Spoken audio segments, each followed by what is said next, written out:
Hello, how are you? Welcome to Monday. Welcome to what is an exciting time in the WSL title race. What a weekend. What a weekend. It just had everything. Please subscribe if you haven't already. And if you were at the Arsenal game yesterday and we had a chat, there were so many lovely people yesterday at the Arsenal game at Boreham Wood saying nice things about the channel. So thank you so much. You kind, beautiful people.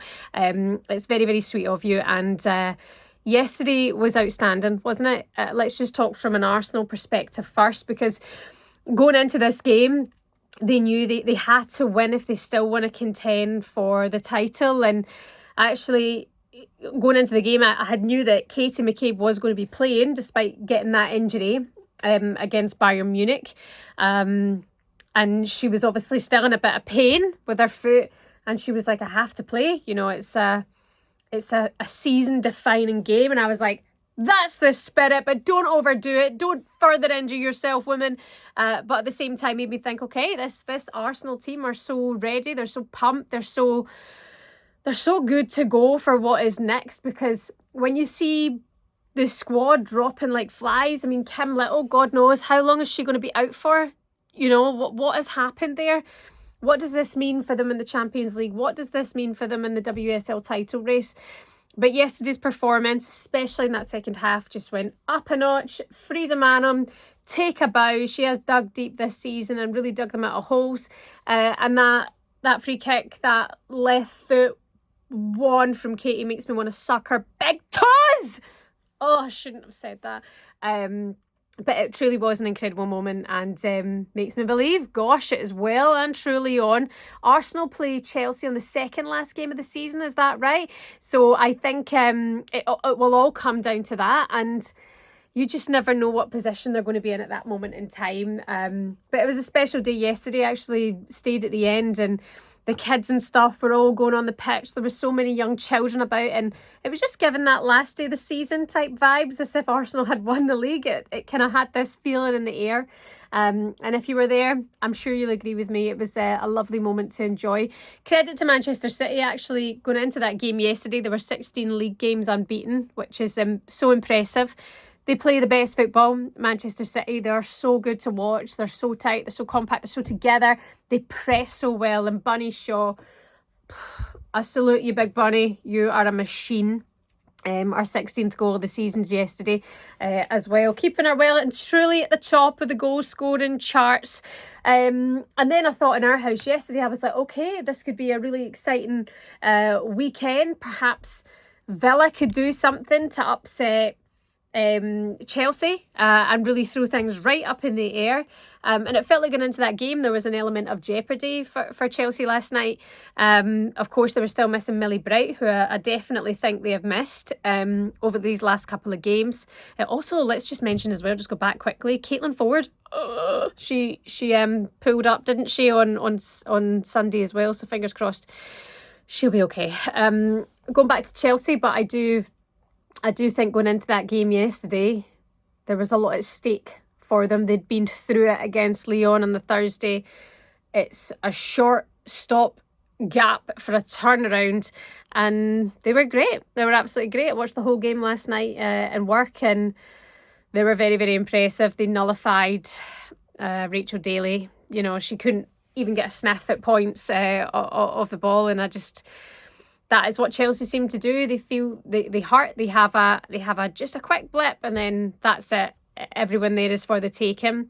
Villa this season have been brilliant. Their form's been excellent over the last wee while, but you are going up against Chelsea, which is a different beast completely.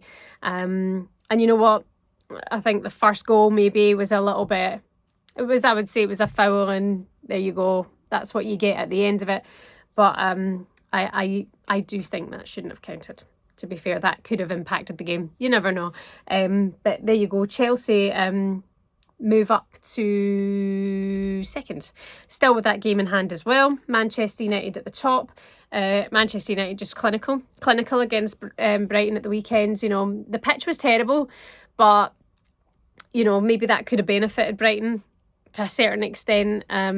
but it didn't. They've just been so poor. They now find themselves smack bottom at the table, and I just think, how has this happened? You know, how has it gone so wrong for Brighton? Equally for Spurs. I mean, to Everton, I think have been excellent this season. They've been very, very good. They had a little bit of a blip there. They look like they found it again at the weekend. But I do wonder what on earth has happened to Spurs. I mean, that's just going from bad to worse at this moment in time. And they're just dropping further and further down the table. But we can give props to Leicester, who have taken themselves up to 11th, which is a much needed boost for Willie Kirk's side. It felt like it's been coming for them. It felt like they've been playing better football for sure. Brighton at the bottom as well. It is so tight at the top. It is so close at the bottom. Reading, you can't rule out of relegation. Spurs, if they don't make changes very, very soon, will be there and thereabouts as well. So it's one of the most exciting WSL seasons for sure. I think it's going to go right down to the wire. And guess what? Looking at the list of fixtures, it's so exciting because the last game of the season in our house is Arsenal against Villa at Boreham Wood. That couldn't be more perfect. It's literally along the road. It's ideal to get to. It's my two peeps. It's absolutely perfect. So I'm very, very excited about that. But get in the comments, let me know your thoughts on the results from the weekend as well. If there's anything I've missed, I mean, of course, Liverpool, West Ham in there as well, both picking up a point. But anything you want to add, please get in there. Let me know what you're thinking and what's on your mind. It's the international break now. So Ireland are away to America. They've gone to, I think, Austin, Texas. Is it Austin, Texas they've gone to? Yeah. And they're going to play the USA, I think, twice, which is just incredible preparation for a World Cup off the pop. And of course, it's the Finalissima this Thursday at the Wembley Stadium as well. Will you be going to that one? Is that on your list? I'm not going because I'm actually going away on holiday the Friday early morning. When I say holiday, I'm going to Glasgow, but you know, it's a holiday in this current climate.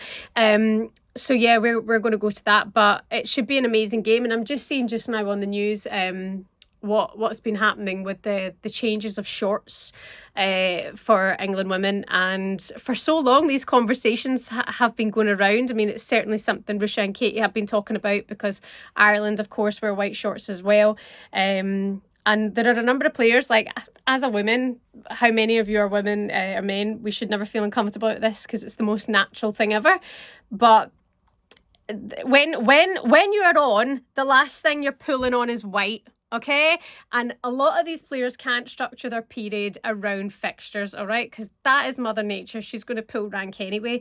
So I think if this can make players feel far more comfortable, these dark blue shorts, these pale blue shorts, it's going to maximise their game, isn't it? The more comfortable we are, the better you're going to be. It's a simple fix, and I hope Ireland will continue to do that next because, you know, it happens, and it can be embarrassing, you know. I'm certainly not dressed in white when I'm on. That would be a nightmare for anyone watching, including myself, and I wouldn't feel comfortable, and that is what this goes down to. So again, this is a lioness, is just making good positive change, and no one can really argue it whatsoever. Anyway, that's my thoughts from the last 24 hours. You can let me know your thoughts, and hopefully we'll do some updates in international break as well. And when Rusha comes back, we will do another watch along because that rated very, very well. I'm glad you liked it. I should drink wine and do YouTube more often. Bye.